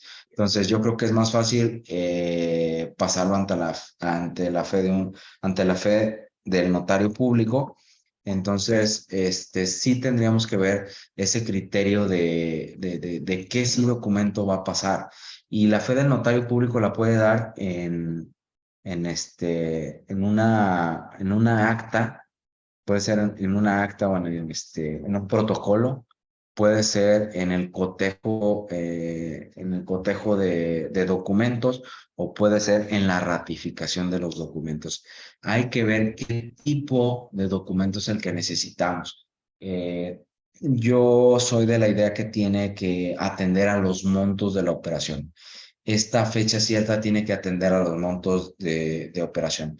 Si un contrato es cuantioso o va a ser recurrente, por ejemplo, en nuestro mercado, si estamos hablando de contratos por ejemplo, puedes hacer, si tienes un proveedor recurrente, una comercializadora recurrente, el empaque lo que puede hacer es un contrato de suministro.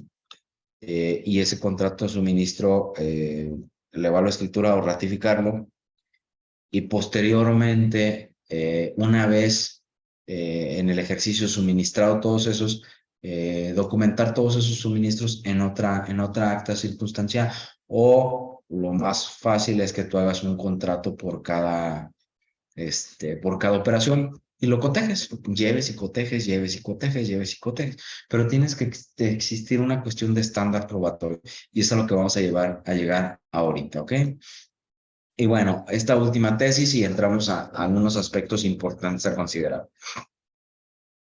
Hay un principio que se llama de litis abierta, que lo rige. El principio de litis abierta en el juicio contencioso administrativo básicamente es que cuando nosotros la litis básicamente es la línea donde nos estamos peleando. Si hay un crédito fiscal, pues la línea donde nos estamos peleando pues es la forma o el fondo del crédito fiscal. La litis abierta quiere decir es la oportunidad de ofrecer más pruebas. Por ejemplo, las únicas oportunidades donde se pueden ofrecer pruebas en un acto de fiscalización es durante el desarrollo del acto de fiscalización, ya sea visita domiciliaria, revisión de gabinete o revisión electrónica. Durante todo el procedimiento, tú puedes estar ofreciendo pruebas. O 20 días posteriores a que te dan la última acta parcial, acta final, perdón, o el oficio de observaciones. Entonces, ahí es donde tú puedes ofrecer las pruebas. Una vez hecho el crédito fiscal, el otro momento donde tú puedes ofrecer pruebas es en el juicio contencioso, perdón, en el recurso de revocación. Posteriormente a ello ya no se pueden ofrecer pruebas, ¿sí? O sea, porque ya el acto administrativo ya se constriñe hasta esa parte documental. O sea, si tú quieres llegar al tribunal a ofrecer pruebas que, no que tuviste a la mano y que no ofreciste en el procedimiento de fiscalización, el tribunal te las va a desechar porque te va a justificar. Tú tuviste toda una oportunidad de ofrecer esas pruebas y no lo hiciste y ahorita lo estás haciendo. La autoridad no está en posibilidad de valorarlas y emitir un nuevo juicio con esas pruebas. Por lo tanto, se desechan. Entonces, hay que saber en qué momento tenemos que ofrecer esas pruebas. ¿Ok? Y les digo, es durante el procedimiento de fiscalización o en su defecto en el recurso de revocación. Después de eso, no hay forma de que te sean admitidas más pruebas dentro de tu procedimiento. ¿Ok? Por último, vamos a ver esta parte. En el 2014 nosotros éramos felices, o hasta antes, los que me cuentan, hay muchos que me cuentan, antes del 2014 todo era felicidad y gozo, porque la mayoría de los actos de fiscalización se ceñían, perdón, a que teníamos una póliza contable, una factura y una transferencia. Ese era nuestro único soporte documental, nuestro único, no había más, ¿sí? Entonces, la pregunta es, ¿actualmente es suficiente para la autoridad esos tres elementos?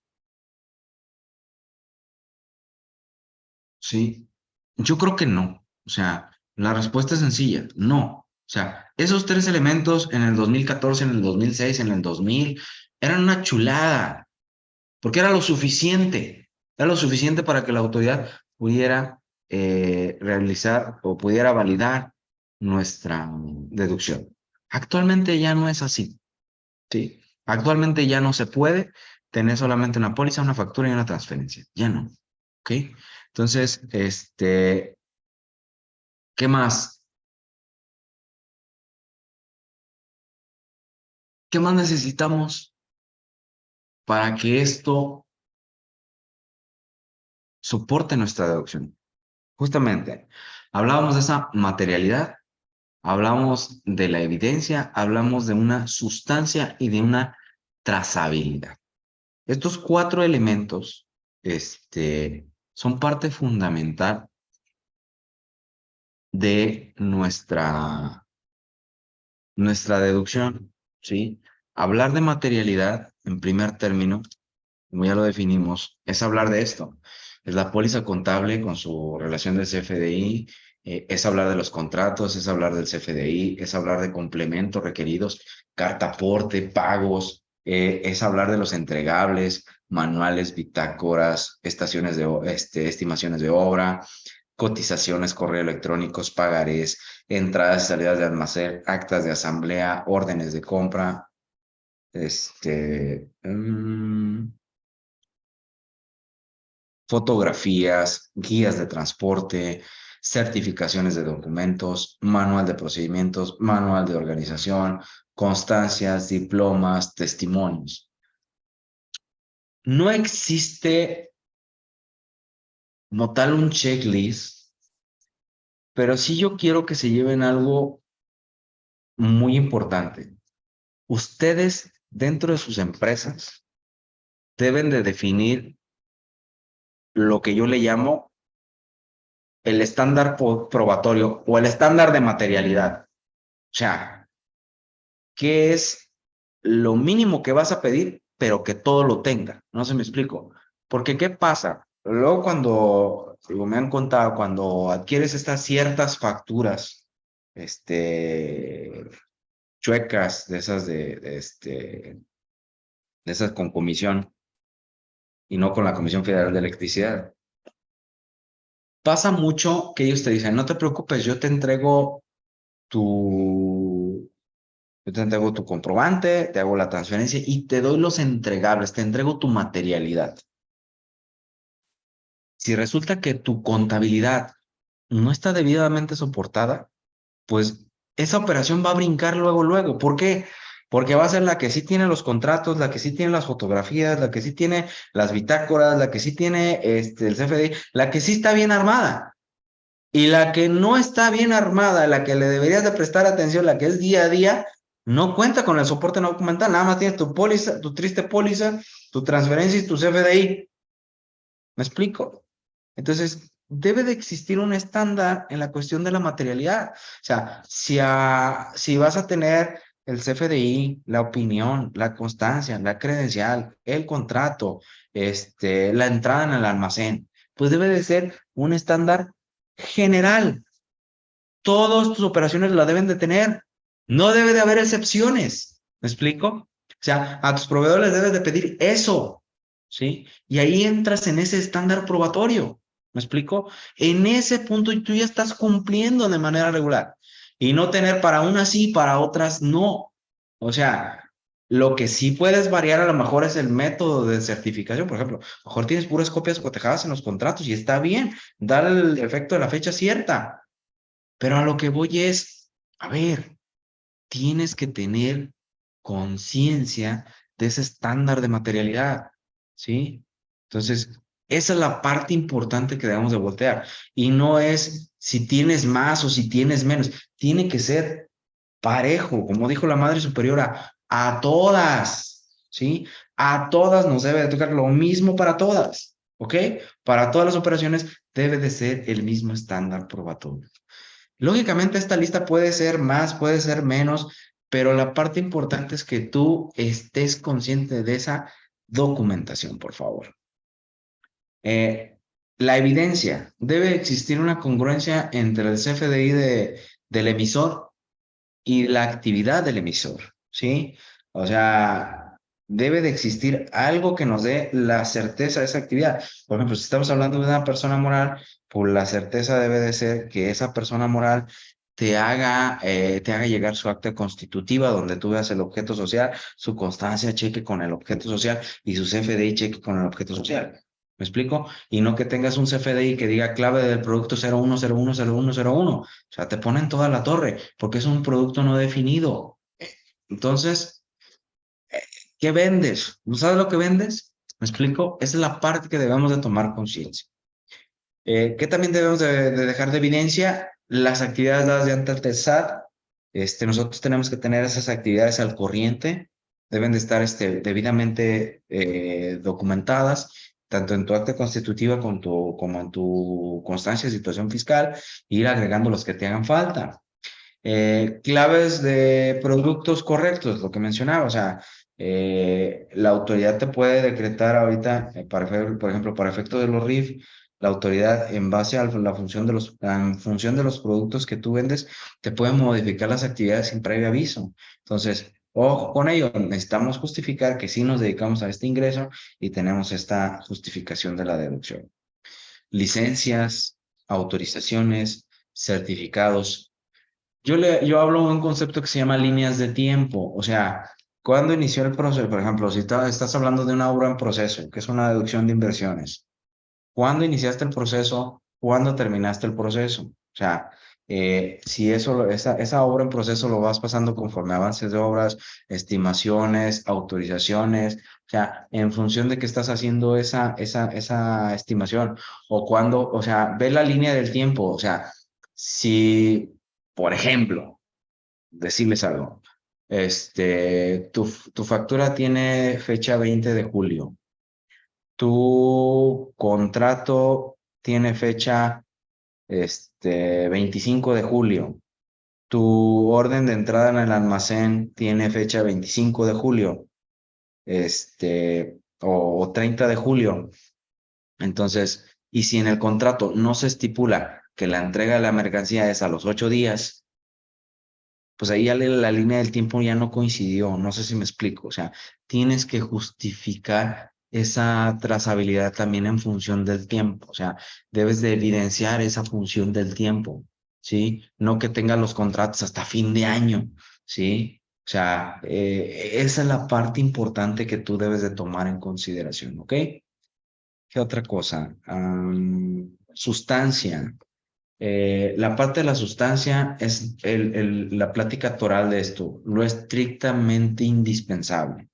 La parte de la sustancia tiene que ver justamente con eso, o sea, con justificar nuestra actividad, con el ingreso que estamos asumiendo. Tenemos que ver también el propósito de la operación. O sea, si yo estoy adquiriendo determinados bienes, ¿cuál es el propósito de esa adquisición? ¿Para qué los voy a utilizar? Y no tener una deducción de algo que realmente no me está generando un ingreso. No se vuelve. Y eso atiende a la parte de la razonabilidad. ¿Qué tan razonable es? O sea, si yo, por ejemplo, tengo un cuartito o mi oficina es de 3 por 3, ¿sí?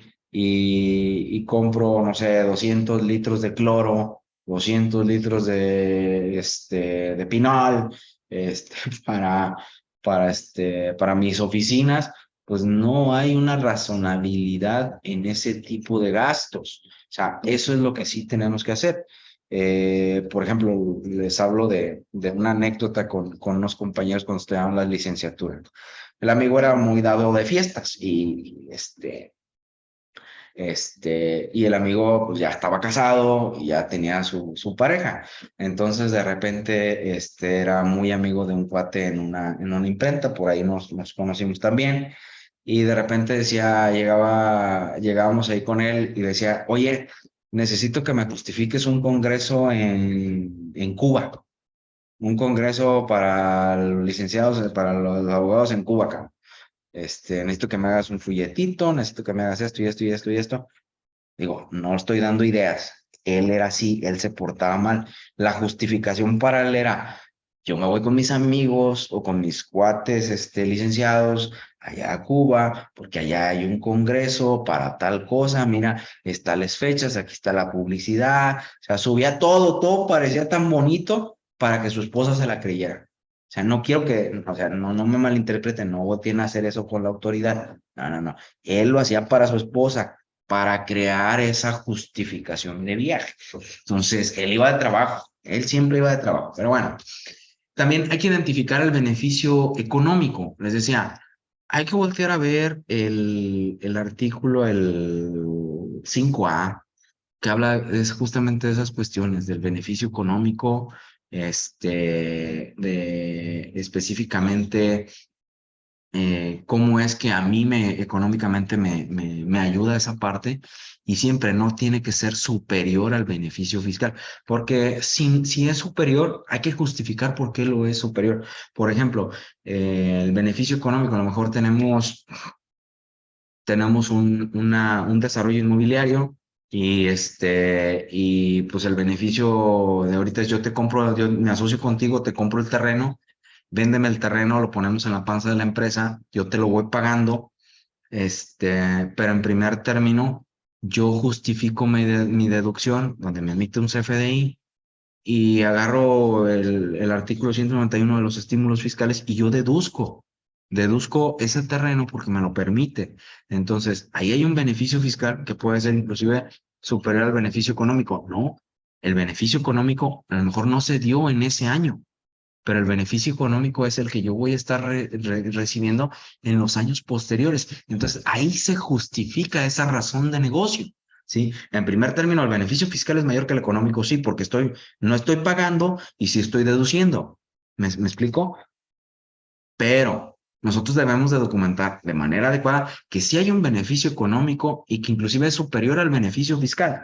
Ahorita mi beneficio fiscal es por determinado tiempo, pero mi beneficio económico a los 3, 4, 5 años, pues va a ser superior a ese beneficio fiscal que yo estoy teniendo por la compra de ese terreno. Pues bueno, esa parte es la sustancia, es básicamente la esencia, la carnita, el fondo del asunto, el fondo de la deducción. ¿Por qué existe esa deducción? ¿Ok? Y otro elemento importantísimo, pues es la trazabilidad. La trazabilidad, pues justamente es esto que ustedes hacen día a día en sus empresas, es la orden de compra, los correos enviados a los proveedores, el pedido, la autorización, el levantamiento del pedido, la revisión y embarque, en el caso del proveedor, que te diga ya está hecho, check, órale, vámonos. El comprobante, el CFDI de compra, cómo debe estar justificado, la transferencia y el complemento de pago en su defecto, el envío del pedido, o sea, toda esa parte, toda esa trazabilidad, nosotros debemos documentalmente dejarlo, en evidencia física. La entrada y revisión del registro de inventarios, o sea, cómo llegó la mercancía, cuándo llegó, o sea, justamente esa parte, por ejemplo, la mayoría de los empaques tienen evidencia, por ejemplo, de los registros de entrada de la fruta, tal es así que para efectos, por ejemplo, de USDA, y aquí a lo mejor muchos están de los empaques, pues le toman una fotografía a cada aguacate que venden. O sea, hay una fotografía de cada aguacate. Entonces, ¿por qué? Porque el mismo sistema computarizado ya va detectando daños y demás y va haciendo esa clasificación automática, pero en esencia pueden justificar la entrada del almacén, inclusive demostrar que hay una foto de cada aguacate. ¿Me explico? Entonces, esa parte es importante en cuanto a la trazabilidad. Pues bueno, damos si quieren, bueno, de hecho aquí termina la plática en referencia a lo estrictamente indispensable. Igual, si no hay, si no entendiste, no te preocupes, el SAT te va a hacer entender, cuando te toque una auditoría sabrás lo que es esa parte. Y abrimos un espacio para preguntas, si gustan. No sé si en el chat ya hay alguna pregunta o algo. Creo que no. Déjeme ver, licenciado. Creo que no. Creo que no. Si alguien tiene alguna pregunta, lo puede hacer ahorita, por favor. Hay otra pregunta por aquí. ¿Qué hacer si el trabajo en equipo? Vamos a esperar un minutito a ver si alguno de los participantes tiene alguna duda. Dicen que excelente exposición. ¿Pudiera compartir el material? Claro, el material va a estar en la liga que les pasaron. Ahí ya lo subieron. Y ya está, Se comparte. material se los hice llegar de manera temprana. Ya está, ya lo subieron a la nube. Excelente. Muchas Pues, gracias, todo muy claro. Dice Cristian, para un evento de aproximadamente 400,000 sin fines de lucro, ¿qué proceso debo seguir para no tener problemas con Hacienda? a ver, un evento personal de 400,000. Pues básicamente, ¿en qué te vas a basar con esos 400,000? No sé si sea el presupuesto. Si tú estás hablando del presupuesto para una asociación sin fines de lucro, por ejemplo, las empresas que reciben donativos, además de su declaración anual, tienen que hacer un informe de transparencia. Justamente en el informe de transparencia, ahí envía Ahí inclusive te piden fotografías, te piden que documentes quiénes son los beneficiarios, cómo fue que se beneficiaron de esa ayuda. Ese informe de transparencia, a lo mejor tú no estás obligado porque no eres donataria autorizada, pero valdría la pena que revisaras el manual y ahí te establece qué requisitos debes de tener para comprobar esa transparencia. Entonces, yo creo que esa parte de documental, pues tienes que ver con la parte de decir, en qué me estoy justificando estos gastos. O sea, no sé si los 400,000 sean para un solo evento o si los 400,000 es tu presupuesto para todo el año. Sí tendríamos que definirlo. Si es para un solo evento, pues dichosa eres tú, porque tendrías que hacer una cuestión masiva y 400,000 no te alcanzan. O sea, 400,000 pesos no te alcanzan ni para una fiesta de 300 personas. ¿Me explico? Digo, Dice esta persona que está registrado como sin responsabilidades. La misma pregunta. Ok, no, al final del día, sí tendrías que adecuar la actividad a ver, pero ya me perdí un poquito. ¿Es persona física o es persona? No sé si pueda abrir el micrófono y más o menos explicarnos cómo está y con todo gusto. César, que si puedes abrirle el micrófono a una participante, por favor. Sí, no, Se llama Cristian Díaz. Listo, maestro, ya está abierto el micrófono para Cristian. Hola, hola, ¿me escucho? Sí, Sí, Muy buenos días, excelente presentación y gracias por permitirme la palabra. El contexto es que yo estoy registrado como persona sin responsabilidades físicas y me están pidiendo que hagamos un evento en el que van a ser 400 personas más o menos con inscripciones de 1,000 pesos. Entonces, se van a hacer por medio de un depósito a una cuenta a mi nombre. Yo quiero ujú, saber qué tengo que hacer para no tener problemas, o sea, si tengo que registrarme, si tengo que, porque solamente voy a hacerlo en una ocasión y después voy a continuar sin tener ingresos, fuera de los que me dan mis padres, porque por eso tengo esa denominación de sin responsabilidades. claro. Sí tendrías que justificar sí tendrías que hacer un cambio de actividades, honestamente. ¿Por qué razón? Porque al final del día, estás obteniendo, o digo, no sé, yo supongo que vas a obtener un ingreso de ahí, una ganancia de ahí, pero inclusive para que no tengas ninguna contingencia por la cuestión de discrepancia fiscal, es decir, por los ingresos que tú tienes ahí, yo sí te recomendaría que lo declararas. Al final puedes hacer una modificación de obligaciones y básicamente yo te diría que abrieras una cuenta especial para ese hecho y que ahí puedas justificar. Y de lo que tú tengas que erogar, pues prácticamente todo con comprobante fiscal para que no tengas ninguna situación ante la autoridad. Y si tienes una utilidad, pues pagar tu impuesto correspondiente. Eso es lo correcto. muy Y bien, ya muchas después, sin problema, gracias. Cristian, puedes hacer la modificación de obligaciones y te quedas sin obligaciones sin problema. Pero en su momento, mientras estés recibiendo esto, yo sí te recomiendo que hagas tu actualización de obligaciones, te quedes en un régimen fiscal, dependiendo, puede ser un régimen simplificado de confianza que no te da tanto problema y pagas un impuesto preferencial por los ingresos obtenidos. Entonces, ahí, pues, por ejemplo, ya no es tan indispensable los gastos, pero sí es importante justificarlos. Muy bien. Dice la maestra Stephanie Adriana, de mi parte todo bien, muchas gracias. Maestro David fue mi profesor en la maestría y excelente explicación en cada tema que he Justo. recibido de él. Muchas gracias. Y Adriana Morales, una excelente ponencia de los cursos que me han gustado es este. Gracias por compartir el conocimiento y experiencia. ¿Qué pasa con las deducciones fiscales en el ámbito de gobierno? Dice Laura. Recordemos que el gobierno como tal es una empresa no contribuyente, o sea, no son contribuyentes del impuesto sobre la renta.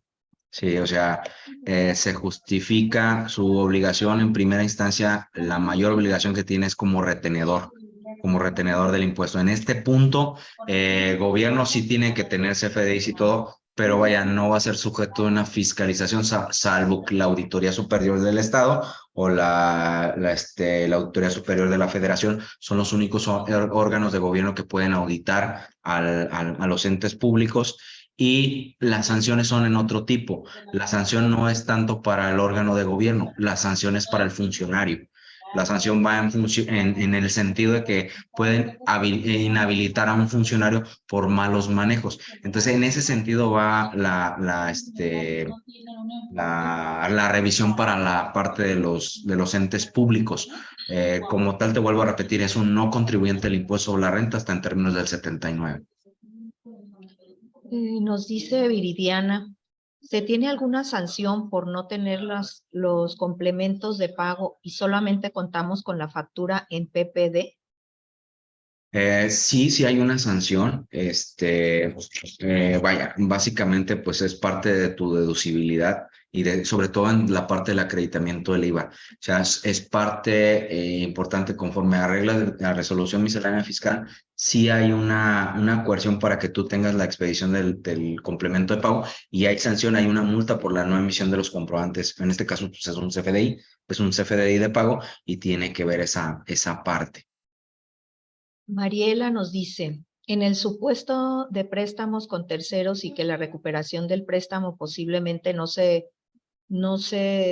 durante el mismo año fiscal, tanto persona física como persona moral, ¿cuál debería ser el correcto manejo?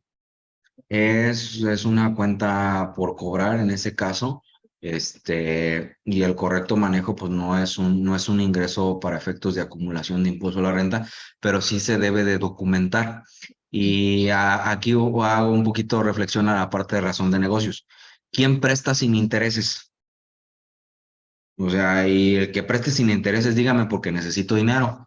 Ahorita nadie hay quien preste sin intereses, entonces hay que justificar esa razón de negocio. O sea, sí tendríamos que ser, por lo menos poner un interés bajo, o si son familiares, de cierta manera se pudiera justificar, pero debemos de tenerle razón de negocio. O sea, volvemos, ¿quién te presta dinero sin necesidad de un interés?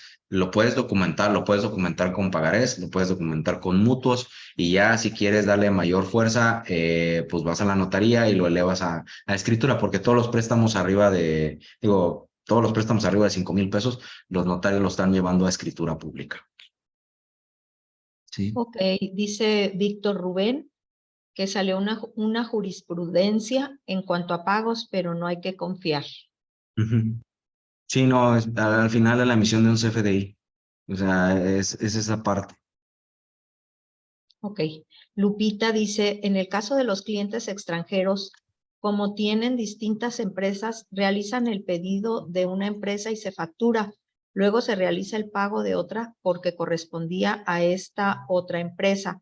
Ahí se podría incurrir en si se presenta una nota de crédito para eliminar el saldo de la primer factura y emitir posteriormente la factura de la empresa que realiza el pago en el lugar de hacer la cancelación de la factura inicial, ya que a ellos como no les afecta, hacen los movimientos como ellos convengan. Por Sí. lo que se pregunta es por qué el pago lo realizan después de meses y es cuando se da uno cuenta de estos movimientos. Ok, ahí tú tienes que ver, primero que nada, cuál va a ser tu procedimiento y tiene que ser un estándar. Vuelvo al punto. O sea, ante ese tipo de situaciones, debes de documentar por qué estás haciendo eso. Si a ti lo más conveniente es que hagas una nota de crédito de esa factura para cancelarlo y posteriormente emitas el nuevo comprobante, pues yo creo que es suficiente que dejes documentado a través de los correos que eso te lo está ordenando tu proveedor. Entonces, perdón, tu cliente. Y si el cliente no tiene la justificación, por lo menos tratar de enviarle al cliente un correo donde él te conteste por lo menos que sí, esa fue su petición. Cancelar esa factura y emitir otra nueva porque el que le está pagando es una persona totalmente distinta y hacer referencias en embarque. Hazlo como un documento interno y envíalo porque al final del día, como tú le dices, las empresas extranjeras no tienen la complejidad de las deducciones que nosotros tenemos. Nosotros tenemos una complejidad como no tienen una idea. El sistema fiscal americano sí es muy rígido, pero tiene muchas bondades. O sea, no necesitamos se necesita un solo ticket para deducir. O sea, allá se manejan de otra manera totalmente distinta y nada que ver con esto de aquí. Aquí el fisco nos tiene muy, muy, muy bien vigilados. No sé si eso responda al comentario. Erika Yasmín dice, ¿qué pasa si nos acreditamos deducciones sin complemento de pago? Justamente eso, la parte de acreditarte una deducción sin un complemento de pago, pues atiende a la no emisión o a la no comprobación de esa deducción, ¿sí? O sea, ¿qué podemos hacer? En ese sentido, aun y cuando el complemento esté fuera del lapso, que te lo emitan. Sí, que te lo emitan, porque es parte de las deducciones el contar con un complemento de pago. Entonces, es uno de los requisitos. Entonces, sí es indispensable que cuentes con ello, aun y cuando esté fuera. Si no, pues la verdad es que te estás volviendo temeraria de la autoridad fiscal. No puedes acreditarte la deducción por el simple hecho de que la autoridad no ha conocido que ya se pagó esa deducción. Si es en el caso de personas físicas, La pues última. está peor. ¿Sí? Pues al parecer es todo de preguntas, maestro. No sé si tenga algún otro comentario. No, yo al contrario, yo encantado de la vida de estar aquí. Un gusto que me hayan permitido estar con ustedes el día de hoy, por tomarse este lapso de tiempo. y volver a reconocer, si nunca es, dice, como dice la canción, nunca es suficiente para mí. Nunca es suficiente para mí el reconocerle a Canacintra esta gran labor. La verdad, yo formo parte de Canacintra y en un momento formé parte del consejo.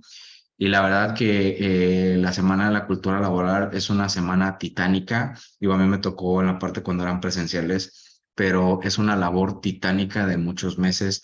Mucha gente trabajando, los patrocinadores, los ponentes también, felicitarles el espacio, pero sobre todo al gran equipo de trabajo, que preside Camelia, y Dulce, a Adriana, a Gaby, a Aurora, a César, a todos ustedes, Gracias. felicidades y muchas gracias por esa gran labor que tienen hacia nosotros como afiliados y sobre todo